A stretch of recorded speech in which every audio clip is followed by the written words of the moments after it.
here? I don't know. It's this way. Here's it. Cool. Put on your headset. You on mic too. Mic two.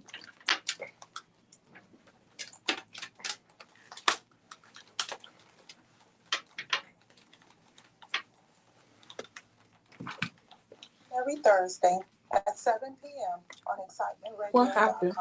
See you soon. Good evening, everyone. Welcome to Meeting of the Minds of Soft. It has the intro. It's in the intro folder, Chris, and it's today's date.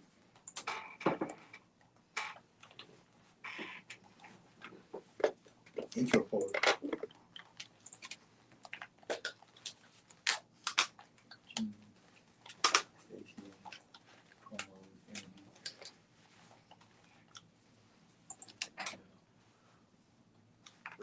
Where is, hold on. I see the meanings of mine. I see meanings of mine, the folder. You don't see intro?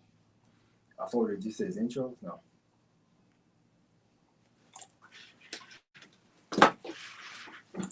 Yep, we are live.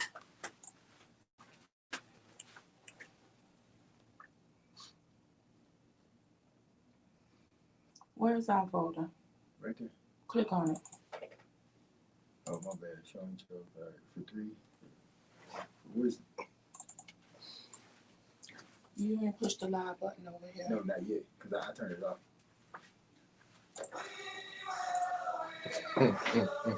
But really? What happened to this?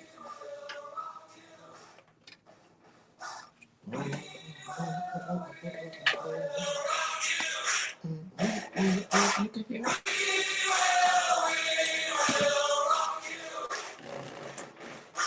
You're tuned into Meeting of the Minds of South Florida with Paula and Chris on Excitement Radio.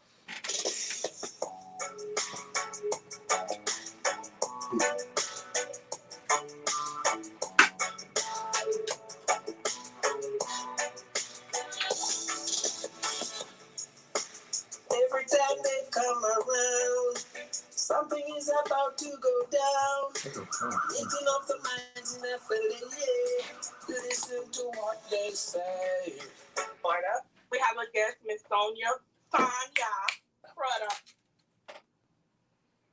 Good evening. Welcome to Meeting of the Minds of South Florida. This is Paula. And this is Chris, the DJ. I'm still learning. I ain't got my license yet. I need to get my learner's permit. I can't with him. I'm learning. Welcome, everyone. Welcome. Before I start, I need to say something. I just want to explain to you what Meeting of the Minds is. Meeting of the Minds of South Florida is a platform of many topics with the focus of substance abuse and mental health. Some topics may be uneasy to some people, and others may understand. For me, if the topic is uneasy to you, it's one or two things.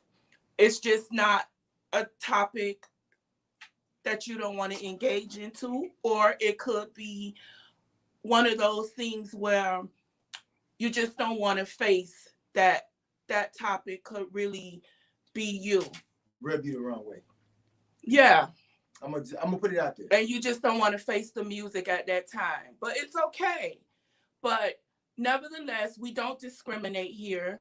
The reason we bring many topics that may be uneasy to some, because there is at least one person that topic may touch, or for some reason they may know someone that could relate, and to give that person hope, whether it's a professional person that's here or an individual that's just sharing their personal journey and how it had an effect on them.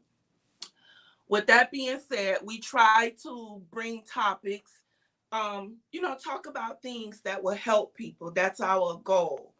And before I just wanted to say that before I introduce my guest, I just need to say happy birthday to my niece Tiara, my brat that I spoil. Happy birthday, Lucci is what I call her.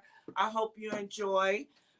So to move on now. Oh, I have one announcement. Urban League of Broward, starting in April, when it gets closer to time, I will give you guys the information. They're having rent and mortgage assistance. So I will give you that information when it gets closer to time. I'm not sure about Dade County, but I know Broward will start sometime in April. You ready for your phone to be ringing off the hook? Yeah. Well, it's okay. It is what it is. I know. That's exciting, though. That's It exciting. is what it is. Another thing is we have a special guest that I had the honor of meeting way before the show. A wonderful guy, Desmond Cook of FCA. Mama Hickman asked on Facebook, what does FCA stands for? I wasn't ignoring you. I didn't want to tell you because I wanted Desmond to explain to everyone what it stands. I want him to say what it stands for and actually what it is and how it's beneficial to the community. So welcome, my friend. How are you? Great to have you. Oh, thank you for having me, man. It's awesome to be here. Thank you. Can you tell us a little bit about yourself? So let me tell first before he tells us, I'm going to tell you this. Desmond had one plan for his life, and God didn't have that same plan. So I just had to put your business out there. Yeah, it's all good. But anyway, he's in a good place now. So he cool with it. I'm cool with it. He better be cool with it because God is. At this point, we're here now. Nothing we can do about it. That's it. All right, Desmond. Awesome. Go ahead. All right. Well, I'm Desmond Cook. I'm the multi-area director of Fellowship of Christian Athletes here in Broward County. I also serve as a chaplain at Florida Atlantic University. One of the assistant pastors at First Baptist Church, Piney Grove and Lauderdale Lakes, and also serve as an elder at Calvary Chapel, Hollywood. So that's kind of who I am right now in a nutshell. Fellowship of Christian Athletes. What is it?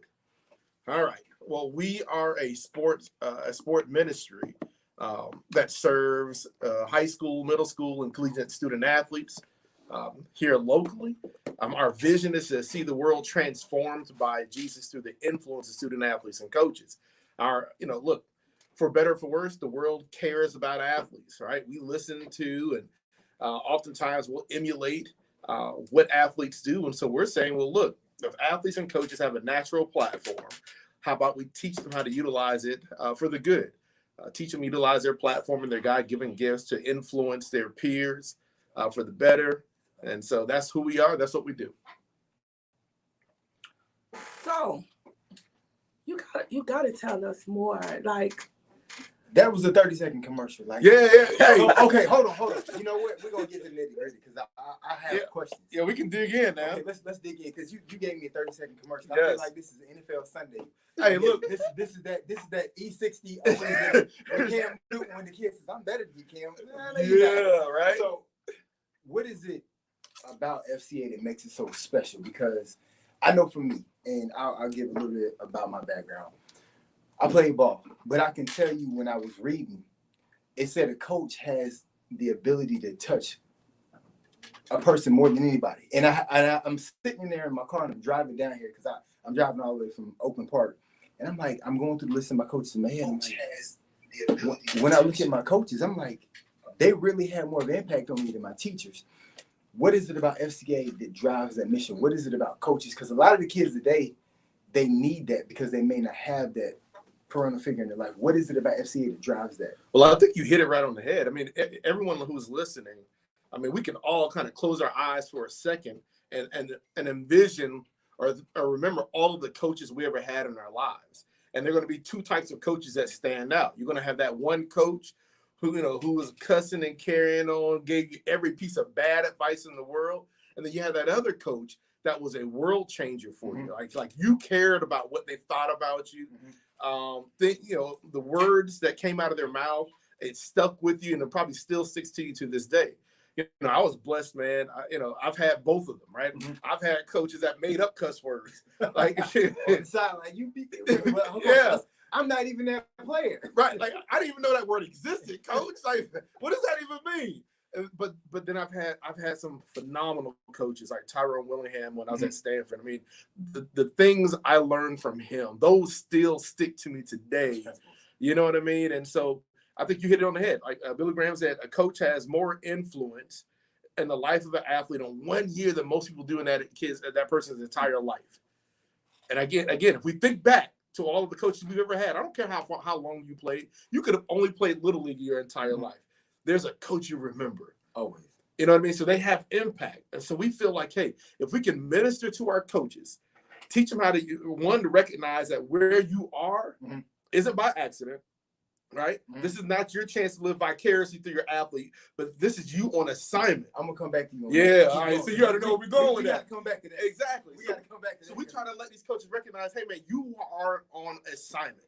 Like, I know the world may not think a whole lot about you because they don't pay y'all as high school coaches and Little League coaches, but you're on assignment. Use your platform to influence our players in such a way so that when they leave you, they're going to become productive citizens. They're going to transform those people that are around them. And I've been blessed to be able to see it firsthand on a daily and monthly and yearly basis already. We've seen kids who've turned their lives around because they've had great coaches leading them. And then we've seen kids turn around and influence their siblings. I've even had a couple kids who've given their life to Christ, and now they're influencing their parents who never even knew the Lord. Like, come on, man. That's what this thing's about. Instead of trickling down, it's trickling up. Yes, sir. I don't want to dive too deep into Pee Wee coaches, but I coached Pee Wee. I was 5 and 30, so I retired myself before they kicked me out. But my problem was it was too much of emphasis on football and not enough on community involvement, not enough on the kids performing academically. And I never forget, about 4 years ago, I'm riding down the street, one of the coaches was going to grab something to eat, and the kid that ran the ball for us is on the corner. And this kid, this is back in 2007, 2008, when I moved down here. I said, his name was Rooster. I said, what's Rooster been up to? He said, he's over there on the corner. I said, what do you mean he's over there in the corner? Well, he went to jail for some things, X, Y, and Z. I said, but you in the car, you got all these rings on. What did you do for him, coach? Well, he got me this, Chris. He got me the Pee Wee ring. Wow. And I'm sitting there and I looked at him. I said, do you understand the magnitude of what you did? Because there's so many coaches that don't understand. It's not about you.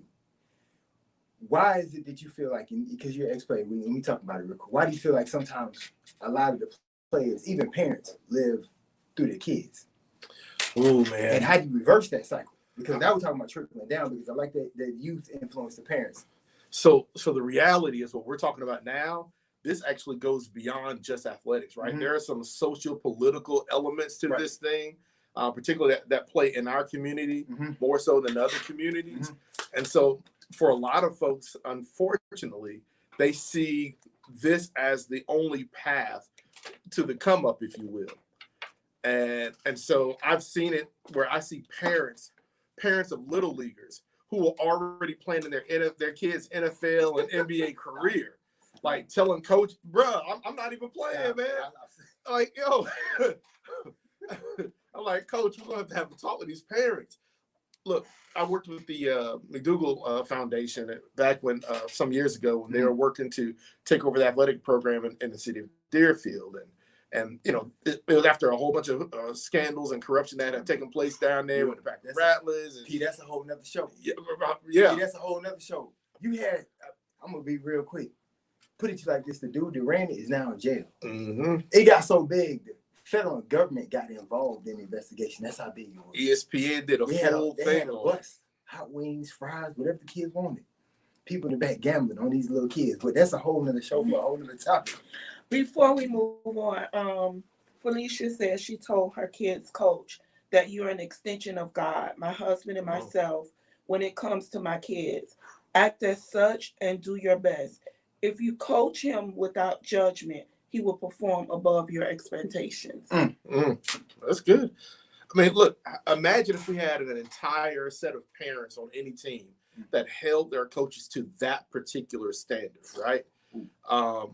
Because again, unfortunately, she's in the minority, at least in my experience. Or, you know, maybe I'm only speaking anecdotally, but she seems to be in the minority who says, "Hey, look, you're an extension of me. More importantly, you're an extension of God to my child." Too many other parents, they're myopic in their thought process.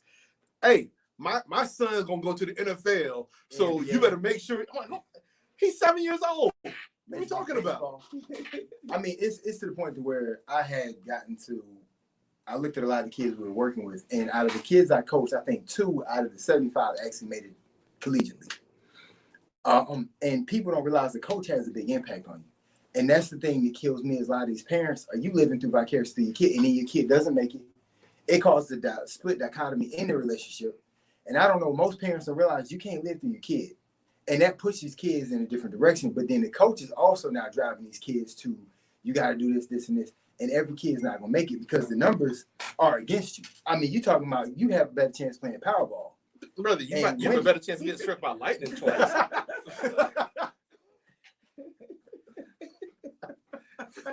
What did Thunder? What did Thunder? You know what? So you saying there's a chance? Come here. Let me put that umbrella up there.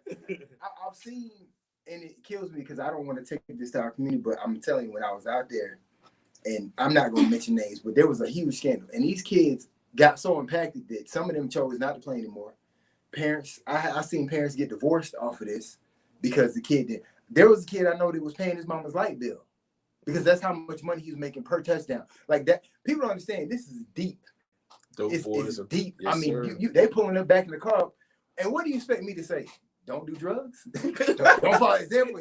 He got a lot of money. I'm saying, can I borrow something? My lights about. We talking about insurance on about credit. Them boys got a lot of credit for you. You're a bad influence, bro. I was influenced by the environment I was in. I was like, when the kids I can get a new pair of Nikes. I can't. Hey, now look, I'm gonna say something about you, but I don't really mean it, right? So, where do you see FCA stepping in to change that dynamic? I mean, so our first initiative, of course, is minister to and through our coaches, right? Okay. As much as I love getting in front of our student athletes, our young athletes, and just pouring into them, doing character coaching, sharing the word of God, because I think those, you can't go wrong with that, right? You know, the greatest example of how to be a person, how to be a man, how to be a young lady. Like, we have it written in a book for us. Let's go to that as a source. But I can only be there so often. My team of missionaries locally, they can only be there so often. Right. Who's there every day? Who has most impact on those kids? Coach, man. Like, we have coaches that spend more time with the kids than their parents. Like, think about that. Coach at school, he gonna see his or her player 8 hours during the school day, plus another 3 hours after school. 11 hours a day. And that parent who's working 2 jobs, and maybe even more sometimes. What they get? 4 hours with the kid, and that's why the kid's sleeping. Yeah. So what we do is we meet coach where they're at. We understand everybody doesn't know the Lord yet and things like that. Our goal is we just want to come walk with you, coach. How can I serve you? Okay. All right, we start there. Like, they need to know, like, we actually love them and we want the best for them. We know that you got in the coach and you want to be a winner. We want to help you win too. But more than that, we want to help you understand that no matter what the world says, no matter what that check says, like, there is real value in what you do. And so we just try to come along with them, pour into them, walk with them, serve them. That way, eventually, that'll be kind of a segue for us to be able to do the same exact thing with the rest of the team. Okay. All right. So with FCA, it's boys and girls? Yes, ma'am. Yeah. Yes. Yes. I don't want people to think it's just boys. So I'm glad you asked that. Great question. Yeah. So if you had a child that wanted to participate with FCA, how does that go? Oh man, we got levels to this. All right, so usually the entryway for us is directly through the sport, right? So we'll go to the football coach, the girls volleyball coach, the boys and girls soccer coach, whatever, and let them know we're here to serve, and we'll try to come in that particular direction. But we also have what we call multi-sport huddles. So, it's like a club, like any other club at the school, like chess club, whatever, math club, you can have an FCA club. And so we find a faculty sponsor at that school. And all it takes is for one student to say, hey, I want an FCA club here at my school. And that's all it takes for us to get the thing started. From there, we come in. So it's not a particular school. It's in Several schools. Oh yes, ma'am. Like Okay. our mission, Mm-hmm. our mission is to lead every coach and every athlete into a growing relationship with Jesus Christ in this church. That's the mission. We live and serve in the 6th largest school district in the country, 280,000 students in Broward County, over 35,000 student athletes right here in Broward County. Mm-hmm. And so we want to be in every single school. If your school has a sport, we're trying to be there. And it doesn't even have to be an official FSFCA or BCAA sport. Man, look, if y'all have hopscotch, if y'all do double dutch at your school, right? If y'all play tag in the gym, trust me, we're trying to be there. So is FCA in Dade County as well? Yes, ma'am. Yeah, we're actually, so we're nationwide, but here in South Florida, Broward specifically, we're kind of in our infancy. We're behind so many other states and regions around the country who have been killing this thing. Part of it's a cultural thing, right? Yeah, because I've been, researching and reading about it in Yeah. other states. Yeah. So, in the Bible Belt, man, that thing runs deep. Every single school had it. Yes. When I was in Georgia, every single school had it. That's right. You are Georgia. Yeah. Middle schools breaking it down. You just said something culturally. Why is it that you guys are so behind? Because when we had the conversation and I met you and Will and we had lunch, I was kind of shocked when you were like, we're just getting started. I was like, I've been around for like decades. Like I was in middle school. That's when the FCA came out of middle school and taught us. Why is it so far behind in this region? So, probably for the same reason why, even though South Florida is geographically in the South, it is not culturally the South, right? We are truly, I know America likes to prop itself up as the melting pot. No, South Florida, Broward, Dade, Palm Beach, this is really the melting pot. We have every, a representation of culture, ethnicity, race, social economic status. They're all right here. And so it makes us unique, right? So to enter into some of these schools and these sports, we're trying to find people who actually even want our program to be involved. You know what I mean? And so, but I like that. I like the fact that we're not at a place where everybody's, hey, I'm already a believer, come on in. Because, as a Christian, our call is to go out and make disciples of all the nations. Like Jesus didn't say, hey, go find people that already believe just like you and go hang with them. Like, nah, he said, go make disciples of all the nations. Well, they can't become disciples unless they become believers. They can't become believers unless somebody goes and tell them about Jesus. And so I love the fact that we're geographically, not culturally the South, because man, to me, it's a blank slate. This that harvest field right here is so plentiful. So there's so much work to do down here. And so I love the fact that, we're kind of new, we're behind everybody. And it means we don't have to do it like everybody else either, right? We're going to just kind of be led by the Spirit on this thing. We're going to be strategic, but we're going to let the Spirit guide us as well. Wow, that's a beautiful place to be. Yes, sir. There is, it's like you guys are creating your own roadmap. And there's a lot of kids that I literally can sit back and say, I wish I knew back in 2006, because we could only do so much. And I remember I would sit out there with Sean, Coach Sean. I would sit out there with Rod, and the kids would go home. And I remember one day when I was about to quit, a mom pulled up. The game was over at 11. She came up there at 7 p.m. Smelled like liquor, weed, everything. She pulled up with a boyfriend. He proceeded to cuss me out. And I said, bro, where have you been all day? He said, you already know what time it is, coach. You know what time it is, coach. And at that point, I was like thinking in my head, this kid's 7, but this is what he's seen. And outside the Mecca of Broward, because I live in Broward, so I'm only going to talk about Broward. There's nothing else a lot of these kids focus on. It's like, if you've seen Friday Night Lights in Broward before COVID, that's what it was. Yes, sir. Deerfield, Dillard, Ely, Palm Beach. And I'm not knocking, I love it. But at the same time, I'm starting to see kids like, they don't make it. You got kids that academically, they can't go to college. And then the next thing to know is, well, if I couldn't make it here, I'm going to go do what I know best, which is in my neighborhood. And unfortunately, a lot of kids fall through the cracks. Yep. And every kid's not going to be able to go to St. Thomas. Every kid's not going to be able to go to Shaman out of Doesnt, because they only take the best. And there's a lot of kids that I'm sitting there looking at when I'm going through these sometimes rap sheets, because I work with DJ J, and I'm like, what's up, Coach Chris? Oh, man, come on. Well, I got caught up because there was no influence. Yeah. So I like the fact that you guys are coming in what is going to be the next step for you guys? Like, what's the next move? Yeah, so I mean, because I could imagine some people are like, all right, that's cool and everything. Like, you know, you believe in Jesus and everything. Well, what does Jesus have to do with playing the ball, right? Mm-hmm. What does Jesus have to do with getting a scholarship and going off to college and making a better life for yourself? And to me, like, if you simply abide by just biblical principles, right? Mm-hmm. Like, there's a call to excellence Mm-hmm. as a believer, as a follower of Jesus Christ, in all that we do, right? Mm-hmm. He says, whatever you do, do it heartily as if for the Lord, not your earthly master. Right. Basically, that's another way of saying, look, I get it. You don't like your boss, you don't like your coach, but I'm not telling you to go out there and play for them. Play like you're playing for me. When you're in that classroom, I know your teacher might be racist, but forget her. Study for that test. Do your homework as if for the one who gave you life, not that teacher you don't like. You know what I'm saying? So we try to teach them a lot of these principles. We talk about things about such as, like, you know, not allowing fear to paralyze you. Because how often do we do that? Forget sport. How often in life have we held ourselves back from doing the very thing God has created us and called us to do because we're worried about potential outcomes? Like, we're worried about things that may never even happen. That's what fear does to us. I mean, I know we're going to get to mental health because that's a huge element of it as well, right? Mm-hmm. And so through scripture, we can discuss and address some of the mental health hindrances that are out there, mm-hmm. and say, hey, look, let's talk about just self-identity. Like, what's your worth?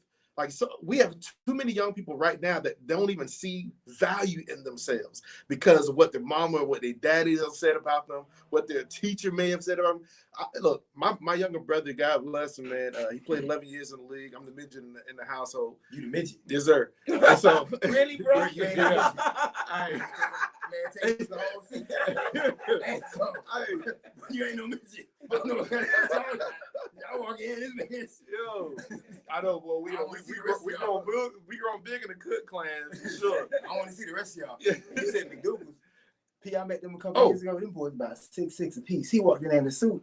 I said, "Bro, you got the grand. Let me brother see no air." He said, "Them boys are big." Yes, sir. Big. Good dudes too, by the way. Really good dudes. But so my brother was a guy. He was a kid who, in high school, and we were blessed. Both of our parents there did well for themselves, and they raised us up the right way. But he didn't excel in academics like I did. Mm-hmm. So there were teachers that were literally, and coaches that were literally talk down to my brother. Now imagine if he didn't really know who he was. He would have just fell back. Yeah. And so imagine our kids, because this is the environment they're in, right? We have a lot of parents, not everybody should be a parent. I'm just going to call it. No. You said the right thing. Trust me. Yeah. Everybody can't be a parent. You just like your daddy. Like, boy. Why not break the curse? Right. You know what I mean? So you got parents that are going to call you out. You got teachers that are going to call you out. You got law enforcement that's going to call you out just because you got politicians. Like, and imagine all of that just beating down on you. This is the world beating down on you, trying to tell you who you are. And we're trying to let them know, forget what they say. They don't have but so much power. They didn't put life into you. They had no say-so into your in your genetic makeup.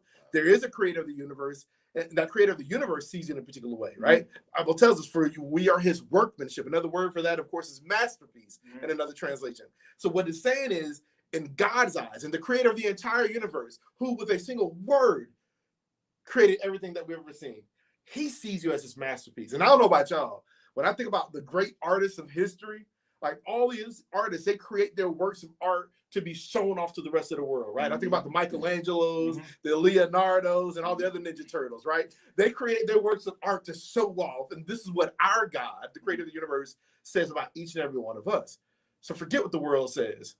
But some teachers think when they say that, talk down to kids, oh, I did that to make you better. But not everybody is strong enough to withstand that kind of pressure. That's lazy and it's a cop-out. Yeah, instead of going to the kids, say, I know you can do better. Come on, you could do this. Instead of saying you this and you that. And even to parents, you just like your daddy. You ain't going to be this. No, to me, that's just, you have to be careful of what you speak into existence. Oh, that's how I look at it. There is, I'm not going to put his name out there. We have a family friend, and he's 55. And when his boss called him dumb one day, he quit. He quit his job because his mom called him dumb his entire life. 55, 3 kids. just hearing the word done from his boss, he quit. Mm. People don't understand the power of words. Parents don't understand it because self-esteem, I mean, it's, that's something you have to build. And I read an article the other day, a Harvard psychologist saying, well, parents should just let their kids learn from experience. But how do you gonna let your kid learn from experience because there's nobody really there? My son's 7. He goes in the world, something happens. What am I going to sit him and not validate who he is as a person? No, because that comes from the home structure. And you're right. Everybody can't be a parent. And I feel bad for some kids that I work with because the main problem they have is self-esteem because nobody ever validated them. Nobody ever said, hey, you are special. There's somebody that created you that you are special. And they carried it for an entire life. Mm-hmm. And that, to me, even going back to Richard from last week, look at what Richard may not have sat with us last week if Richard had validation from his parents.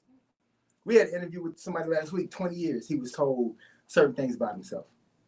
And he still struggles with that to this day because he wasn't validated. And that's a huge criterion right there. Yeah. That's huge. And look, and let's look at how they respond to world validation, right? Bible talks about, Paul writes that we're slaves essentially to the world.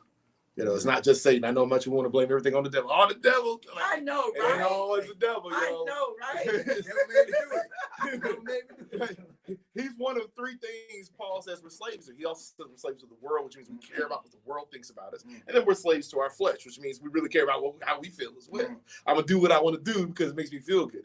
But on that world side, because they're seeking validation and they're not getting it from their homes, right? And the world is constantly beating them down. So they look to the world to see, okay, how can I get that validation that I long for?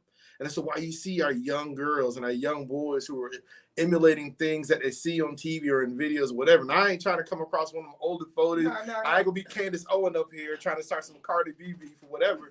But like, I ain't even gonna talk about that grifter, but that's a whole nother conversation. But I'm sorry. But there is some truth to what she was saying, right? Because when I see, I deal with these student athletes all the time, and I see some of the same young ladies that show up to a huddle, but then if and they'll friend you or follow you on social media, and then all right, cool. I'm like, oh Lord, what is this girl doing? Like I had to click this thing off. Or I look at some of the young men. And they're trying to do everything they see on TV. So half their pictures of them, shooting the bird, like got the little wad of money going down. Yes, because in their minds, I can only be a man if I'm doing these things, or if I'm sleeping with as many young ladies as I possibly can. They think that's what makes them a man. I'm like, yo, you are so much better. Like your creator has such a bigger plan for you than you even have for yourself. So let me ask you a question. It may sound dumb, but you is FSFCA in the, what do you call that? The little leagues? When they first start. That's one. That's a good question. Because I think that would be important. But if you start grooming them when they're in little league, then it's like easy flow. No, that's a great idea though. That's where it starts. But if you got a 6-year-old being told the only way you're gonna make it out of the situation is run his football, now you got a whole lifetime with this kid only thinking that. But no, that's a perfect idea. But a lot of the parents, and I'm just gonna say our community, we go the complete opposite because we've only been seeing this one thing. And like you just said, you got a better chance to get struck by lightning. You remember the young kid somewhere in Deerfield that committed suicide on the railroad track. Yeah, because of the pressure. He couldn't. Yeah. So this is why I think it should start from young, because I'm sure he didn't get that pressure just in high school. That pressure started when he was young. Early. And then what happened? There's a whole backstory. That's a whole homelessness. His mom. I mean, and just to touch on it real quick, and we'll get off of it, but at the end of the story, everything the mom came out and said, I was like, where were the coaches? Because he was supposed to go to Georgia Tech. They just issued a statement. Our condolences, and they moved on to the next recruit. They actually got some other kid. I looked on ESPN, they're like, oh, well, he was replacing the kid that committed suicide. And that was the end of the story. And I'm sitting up here going, she's been homeless for all these times. But that's what I'm saying. Like people, and I hate to say it, but in that region, football driven. He's going to college, so we've done our job. But there were so many things that were missed Mom actually, they were living in the car for a long time. And that's what I'm saying. As a community, you're pushing this kid to do this one thing, and that's it. But that's the back end of the story. Again, you got a better chance of getting struck by lightning. You saw the video that Plies did, where that in our community, we're not only born to be athletes. It's just that it terrifies me because that's what the parents, that's what we're driving these kids. It comes though from, and again, there are a lot of social political elements at play here, right? I mean, there's a reality to the discussion on systemic racism and systemic injustice and so on and so forth. But it's, you know, that's one part of it, right? But there's a sense of hopelessness and saying that, man, if I do everything the right way, I still may not get there, but I do know a fast way to get to where we want to go. Because who's highlighted on Sundays or who's highlighted in the NBA, you know, finals or whatever. You know, we see these guys that come from the same communities we come from, and now they are multi-millionaires, right? We're seeing guys, you know, Pat Mahomes signed literally a $500 million contract. Like, so I understand the enticement to say, hey, that's the way. And we simply want these parents to know and these kids to know, hey, that's a way. You know what I mean? Because you're right. Implies right. And so many of us are right. Like, you don't have, maybe you won't be a $500 million, but you can still have a nice life. Like they ain't a whole lot of $500 million people, period. Right? Forget like skin color and stuff like that. They ain't a whole lot of them anyway. But there's a whole lot of folks that are in that nice middle class, upper middle class that are living their life. And we try to let these our kids and know, and we try to pour into our coaches to let those kids know. Because again, we got to start with the coaches. Because if coaches out there telling their kids the same thing, like, hey man, you got to go play ball, then it won't matter as much with us coming in once a week or twice a week when that coach is there 11 hours a day beating this other message in their head. So we try to let them know, coach, you are on assignment, bro. Sis, you are here on assignment, sis. Like, you got to use your platform to help mold these young people that God's put into your care so they can become what he's designed them to be. Like, I think when people get a sense of purpose, like real purpose, like, you know what I mean? And contentment, because that's the other thing. You got to be willing to be content. Content simply saying, hey, look, I'm good with where I'm at. It doesn't mean I don't want more, but if I never get any more than what I have now, I'm good. Like, if you can get them to a place of being content, like, hey, maybe you're not a Division I college football or volleyball coach that you thought you were going to be, but if you're good being at this high school, if you're good being in this little league and knowing that right now during this season, this is your call, then maybe you'll change how you approach how you coach. I don't want you to be a coach that's not out there trying to win, because that's garbage too. Like I told you, there's a call to excellence on all we do. You ought to be trying to win. But at the same time, you ought to also recognize that you're on assignment and your main objective is to shape that young lady, that young man on who they are and what they're called to be, so that when they leave you, they're going to be a better player, a better student, a better young man, a better young woman. Does FCA work with cheerleaders? Yes, that's a sport. No, let me tell you, I know a couple of Christian schools that don't get me started. Hey, those are some of the main schools we need to be at. But they need to be there 5 days a week. Monday, Until they get Monday, Tuesday, Wednesday, Friday. Even on the weekend.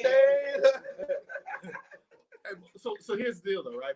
As I said, we're young here right now, and so this is why, like, I thank y'all just for even having me here, because how do we grow? You know, I said before, like, for the first few years of me doing this, when I sold my company and went to ministry full time, what have you, first few years of doing this, it was literally just me in the 6th largest school district of the entire county. Had a few volunteers, but as far as who was on staff, full-time missionary, just me. Now, God, because this is his ministry anyway, he's in the midst of a pandemic. He sent us more people that have now come on staff, and it's a great start. But the reality is this: people that are listening right now, that love the Lord, that love young folks and want them to achieve the very best, we need as many of them as possible to say, hey, look, I can spare 30 minutes. I can spare 1 hour once a week. 168 hours in a week, And we're saying, hey, if you feel called, if you feel nudged, if you feel a burden in your heart to have influence and impact in your community, we're saying, reach out to us. We'd love to partner with you, help plug you into some of our schools and some of these team sports so that you can be a character coach. You know what I mean? And my uncle is a Christian, and I don't know the details of it, but he used to coach basketball. Mm-hmm.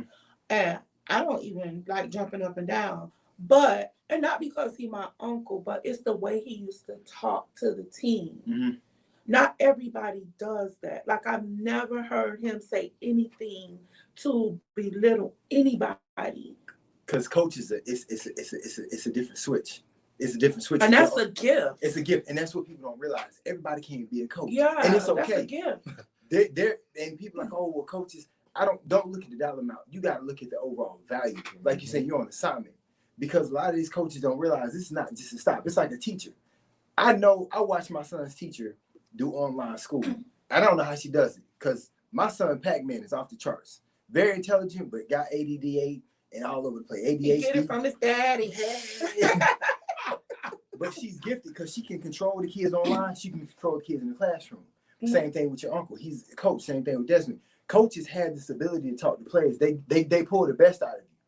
That's why some of the best, like Mr. Michael, he was a great coach because he mentored a lot of us. Mm-hmm. Whether you liked him or not, he brought something the best out of a lot of us. Mm-hmm. I can't say that too many people, supervisors, have, because that's what great coaches do. But everybody can't do that. Everybody doesn't have that ability. You're a coach. I don't even think you realize it, because you used to influence those girls at SBA beyond. You and Miss Sonya, y'all used to influence them. People, you don't realize that, but you have that ability. You got that gift. A lot of people don't have it. And it's not even just having patience.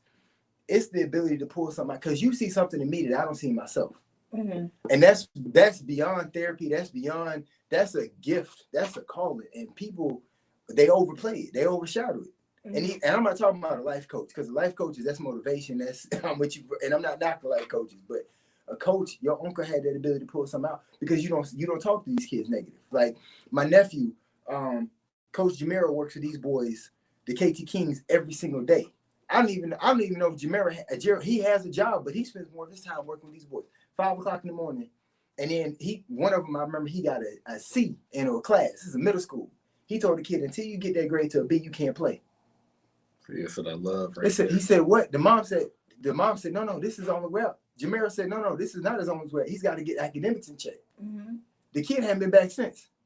But some coaches cover up those academics so they can play. Yeah, but see, in this now, with the way the NCAA does stuff and the way stuff is going now, they start in 6th grade, because a lot of these colleges, they don't want to deal with the headache, because a lot of these kids coming on, coaches pushing through, can't read, can't write. That's how we came up.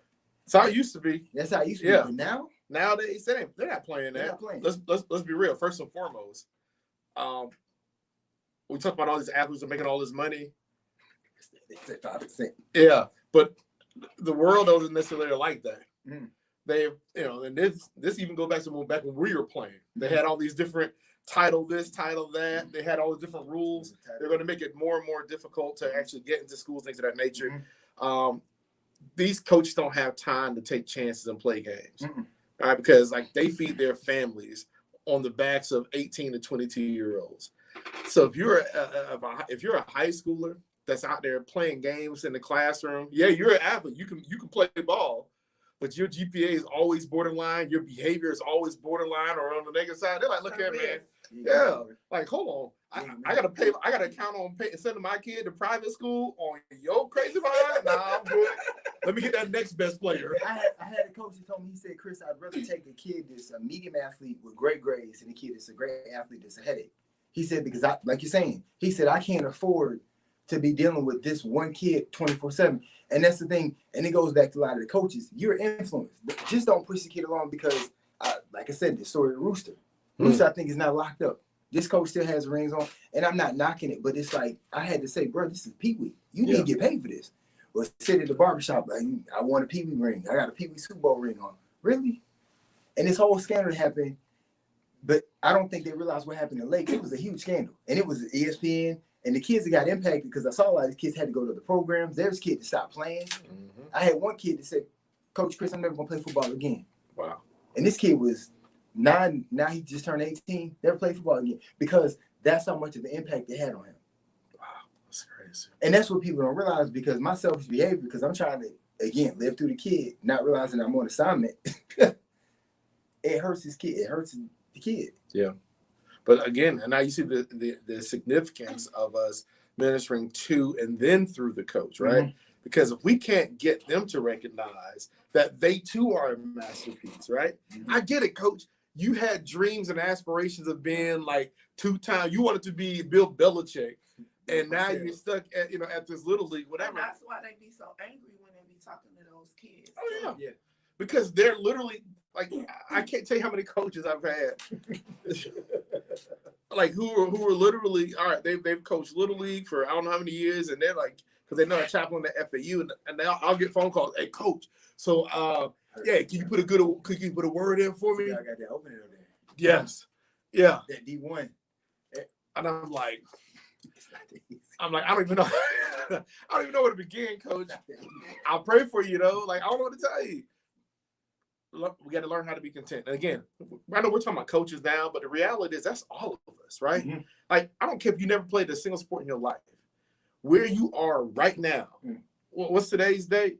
The 18th. So where you are on March 18th, 2021 at 7:50 p.m., like wherever you are, it's because God has already seen this. Like this doesn't surprise God right now. You're where you're supposed to be. May not be where you want to be. We talked about that. Right? But in this moment, you're where you're supposed to be. And the sooner we can get comfortable and knowing that the creator of the universe, the one that sees us as his masterpiece, also saw us where we're at right this minute. If you're struggling, he saw that. It doesn't surprise him. But there's a reason you're here. And if we can learn to be content with where we're at, don't get confused with complacent. Contentment is not complacency. Mm-hmm. Keep pushing, keep grinding, keep striving. But if you can be content with where you're at and say, hey, man, if God already saw this and this is where I'm at, it's supposed to be in this moment, then let me just be the best version of who I am in this moment where I'm at. Mm-hmm. So that's not just a sport thing, And so when I say these lessons, these things transcend sport. Mm-hmm. We use sport to teach life lessons. And then that was before you even bring the Bible into it. And then once you add the Bible to it, come on, man. Now we're talking about not just how you can live your best life on earth, but how you can live your best life in eternity. Because here's what we do know. Eternity is for everybody. Everybody gets eternity. That's a guarantee. Heaven ain't for everybody, though. Yeah, I'm going up in the elevator, you going down. I'm trying to go up. And I'm trying to bring as many with me as possible, man. But I ain't trying to go down there. It's hot. All right, bro. I ain't got no AC. I don't burn my hand on the stove. I know I ain't been ready for that fire, boy. I'm like, man, what is AC at right now? Like, I already got a tan. I don't need to go down there for a tan. I'm good. I'm a big girl and I don't do well with heat. Bro. I'm sorry. Look here. I'm as black as I need to be. I'm 11:58 right now. So 11:58.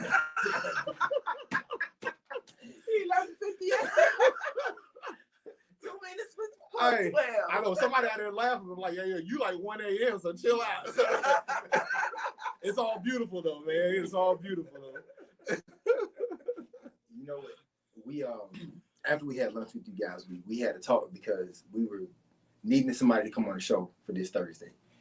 And P goes, it's got to be, there's a reason why they're here. And she says they're here because the time slot is perfect.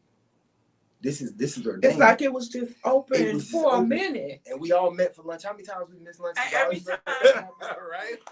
Every time Chris would say, no, we got lunch with Will. Yeah, and Desmond. He'll tell me, you're going to put somebody in the 18th? I said, I'm not feeling that topic for the 18th. And I just kept going. He said, Pete, what we going to do? I said, I don't know. Something will come up. You said you got him back for 18th? Then we had lunch with you guys. And then, like you said, everything happens for a reason. Why is it that so many people, when it comes to athletics, you think when they get done playing, they lose that it factor? Like it's gone.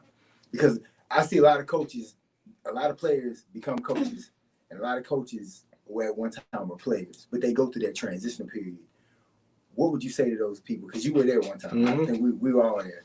What would you say to them? I think it's no different than the kids. It's an identity issue. I know when my playing days were done, I was probably on a 2-3 year funk because I'd wrapped, it was crazy. I had wrapped myself in this identity of football player, right? I'd gone further than I ever thought I would. And he was mad with God for a minute. Yeah. Oh, you best believe. We had that time. Yeah. I thought God didn't hold up his end of the bargain. I'm like, hold on, man. And how many people approached you and you was like, man, really? Serious. But in the league, right? And so, I think a lot of us when we get done playing, right? When we get done doing the very thing that we have grinded at for so many years. Think about it. A lot of the guys, a lot of the professional men and women in sports, they've done it the vast majority of their lives, and then all of a sudden it's done. their routine. Like, and if you don't have that solid foundation on who you are, or more importantly, whose you are, you're going to struggle because you're going to be in this funk, this haze, trying to figure out, all right, so what next? What do I do now? And so I'd say it starts now. Even if you're playing now, you need to have solid foundation because at some point that win does come. Because even for girls I see that are doing cheerleading, when they can't cheerlead no more, gymnastics, I have friends that literally they just tune out, disconnect social media. They don't want to talk to people. You go in depression. And it's like, because it becomes an identity issue. And that's what I think I want people to take from this. Like, don't get yourself wrapped up in an idea, because at some point you're not going to be that person. You have to be who you are, and you have to be in your calling. And I think a lot of us struggle with that because it's even people that they get fired. I had a friend, he got walked out the door a couple of days ago. He said, Chris, I don't know why they let me go. I said, I don't know either. But I said, it happens. But well, I'm a company man. I wear a suit and tie. Well, bro, you ain't wearing a suit and tie today. You sitting on the couch with everybody else. But he got so caught up in the idea of being that person instead of who he was as an individual. Yeah, and don't get me wrong. I understand there is a comfort level and monotony, right? Doing the same thing over and over again. At some point, you develop a comfort level, and that I don't want to confuse that with wrapping your identity in something, right? Because the comfort level thing, you can work your way out of that. Right. It's a matter of being fine with being discomforted, if you will. He was comfortable and he got this nudge. I had to tell him because that's not where God wanted him to be. I got very comfortable. It was to the point where I could tell you my whole schedule before I even did my schedule. And I knew how to work around my schedule because I was so good with my schedule. And God said, oops, wrong answer. And I trust me. And what it did, it nudged him. And instead of him settling, he reached a little further. That's what's up. And it didn't hurt to have somebody to help nudge, right? So God worked through you to give him that little nudge. I ain't gonna lie, I was mad too. I was mad.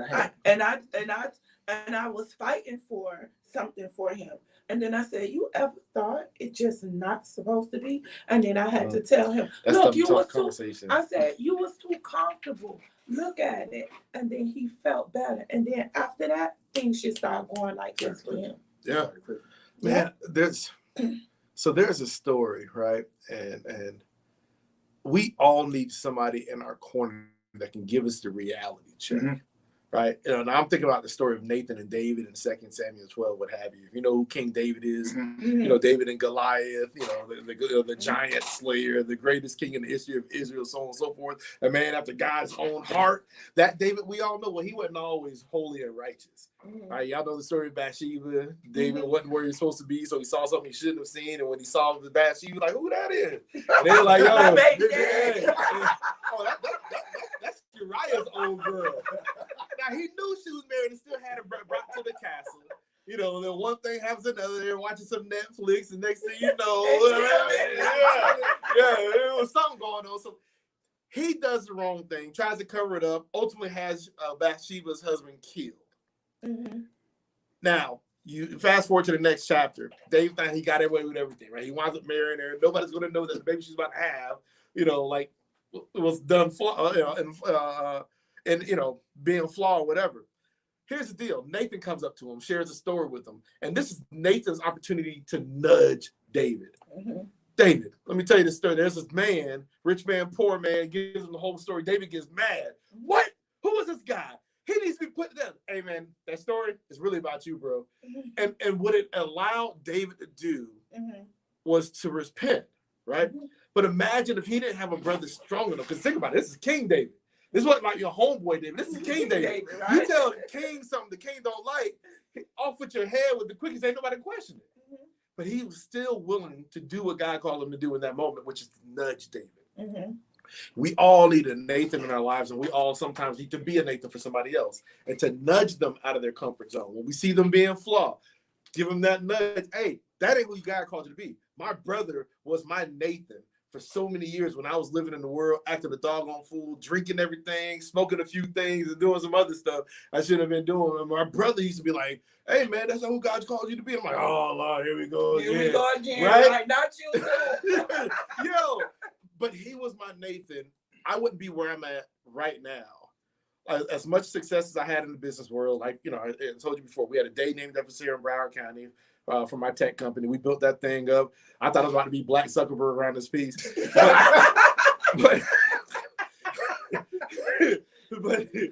But Oh, so you're a comedian too, right?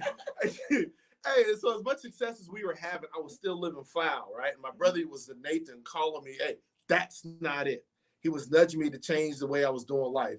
And so what I would say to every single person out there who's playing ball or just doing life, period, find your Nathan. Like, how do you ward against somebody who, when their career is done, they have that sense of like, oh man, what am I going to do? Because they wrap their identity in something that they shouldn't. You need a Nathan. You need somebody who's going to say, hey, look, I know you've been playing ball for 12 years, but never lose sight of who you are and whose you are. You know how many of us just have, I hate, and I know hate is a strong word, when you have somebody that's always your yes man. Oh, no matter what they're going to you co-sign do, everything. no matter what you do, yes man. No, that's not healthy for you or them. Yeah. Dog, man, I cheated on my girl. Man, it's all good, bro. You a man. Right. Yeah, like, no, like, that's not what I need right now. I need somebody who's going to be a Nathan. Yo, hey, no, you know you was wrong. She a good woman, bro. Yes. You need to, get it together. Yes, come on. That's what we need. And if we can be that for one another. Mm-hmm. Oh, some of these parents that swear their kid gonna be a pro ball player at age 7. If they had a Nathan in their life that they could be, 100. You might want to build up his academics a little bit, cause Young boy can't read. He gonna sign in the wrong spot on that contract, like, even if he gives one. His direct deposit gonna be going to his coach instead of him. But we need to do that for one another. We have to. I can't. I never forget the time we're sitting in class, and one of the players at Georgia got let go. And when they asked him, I said, "Where you going?" He said, "I got to go back home." I said, "Why?" He said, "Chris, I got a 1.5." And I said, "We just taking intermediate classes." He said, "Chris, bro, I can't read." Wow. And I remember a couple years ago, I was driving through Georgia, and he was at a gas station working pumping gas. Wow. And I'm 39 now. So that's why when I look at your organization and I see what you can do, and I see the community that we have to reach, it starts with the kids, man. And I don't care what people say, because I've seen a lot of these kids starting 6, 7. We're not all going to make it to the league. But like Plaza's saying, there may be a doctor, a dentist. You have so much more stuff that is offered to us now than when we were coming up. Because you either going to sell dope, you're going to be an athlete, or you're going to marry somebody rich. That's what we And a lot of kids that have, not all, that have low GPA, they're really intelligent kids. Yeah. But it has a lot to do with their self-esteem and who's behind them and what they're being told at home and the pressure behind it. But also, sometimes that curriculum is not challenging those kids enough to actually look at other things. Because everybody can't read. Everybody's not going to be good book smart. I've had kids that literally, you tell a kid to go do a haircut, he's got some of the best hands I've ever seen, but academically he wasn't it up. You know the bad part about it? We're pushing these kids to be successful athletes, but we're not teaching them finances in school. That's a whole nother. I'm about to say, look, I don't know how long this show is, but that's a 3-hour conversation by itself. You gotta call Sherman. Sherman, man, he can sit right there. I know, right in the middle. Right, because we gotta have a stimulus talk. Because I see, man, I'm driving through Marshall's today. I'm driving through Lauder Hill. I see so many people out shopping. I mean, I'm talking about walking out, coming in bags. Burlington and Ross was booming. Everybody got their little check. I see people, I'm going to get some J's. I called one of my clients today. They said, where y'all at? Oh, we all went to go buy new iPhones, Chris. I said, what? I said, but don't y'all have to move? Y'all out here making Apple rich. Well, you don't know where you're going to live in a couple months. Well, I'm just rocking on my regular every day. I'm not stimulated yet. Well, unfortunately, we've come to the end of the road. And to me, this conversation could go on and on and on. Is there anything you would say to if a coach is listening, if a student athlete is listening, or any athlete? What advice would you give them? One, I'd say, first of all, if we're not on your campus already, reach out to us at browardfca.org. And all of our social media accounts are Broward FCA. So it's BROWARD FCA. Reach out to us there. We'd love to come out there and support you, serve your team, serve your staff, and just be there for you. But what else can you do? I'd say be able to answer one of two things, every single one of us. Who are you? Why are you here? Our goal, our mission through FCA is to help every coach and every athlete answer that question. Who are you? You are God's workmanship. You are his masterpiece. Why are you here? He says, let your light shine so others may be able to see your good works and glorify your Father in heaven. We want to help y'all answer those two questions. Reach out to us. Thank you so much, Desmond, for being here. He's my favorite. Before we go, I always give a positive word. Bruh, I can't with you. I figured out how to work the board. It took me like 5 shows. Bruh, I figured out how to work the board. I'm so excited. Chris is like a big kid, got this clapping in my ear. Y'all don't hear this on Facebook, but he's like a big kid on here. I love it. So before we go, my positive word is I don't know what my future holds, but I do know who holds my future. Tim Tebow. So I want to say thank you, everybody. Next week is Brittany Dawson. Chris' favorite subject, vaginal health. Have a good night. Have a Hey! Listen, let me tell you something. I'm sick. I'm not going to be here. I don't even want... I'm going to lock this in my calendar. Yes, you got to log on. You know what? You can come up here and insist to see his face. See, that's me. You off to a good start, dog. You off to a great start. I'm not going to be here. Why do I have to be here? That's a... You know what? I'm not even going to say that, but why do I have... I'll be here, but I'm not saying... I don't need... What am I talking about? You work with the community. You may be able to give someone advice. Let me tell you something. It's not my place. He just said, know your role and know your assignment. That ain't one of the assignments he gave me. I tell you that right now. I'm going to be honest with you. A lot of stuff I can do. That's something I can't. Anyway, thank you everyone for joining us. As always, we appreciate you tuning in. Auntie Bowie, Uncle Gladdy. Auntie Bowie said when I said we have to go.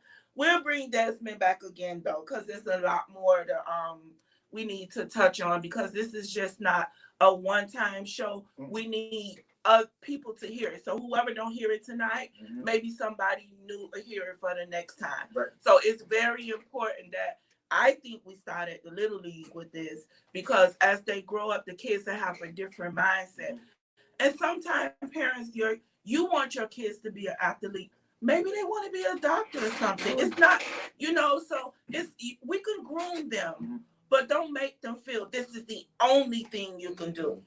Don't make them feel that way. I got to give a shout out to my son, Pac-Man. I don't think people realize, and I'll be real quick, kids change the way you think about stuff. And me being a former athlete, somebody goes, well, you don't want him playing sports? I said, no, because I want him to do what he wants to do. He said, Dad, maybe someday. My uncle said he enjoyed Mr. Cook, but he don't think he's going to be on next week's show. Yeah. Oh, you got to be here. He don't have to be here. Yeah, you got to. You signed the contract, bro. I'm like, what? God, I'm a two-day player. I'm a role player. I'm coming off the bench. I'm like, this right. But my boy said, he said, Dad, I want to build a house where people that are homeless can be able to come and have a place to stay. And he's 7. Mm-hmm. So to me, that says that there's something that we're doing. There's something he's seeing us do in the community. There's something he's seeing Norma do. There's something he's seeing us do with Meeting of the Minds, that he has that heart.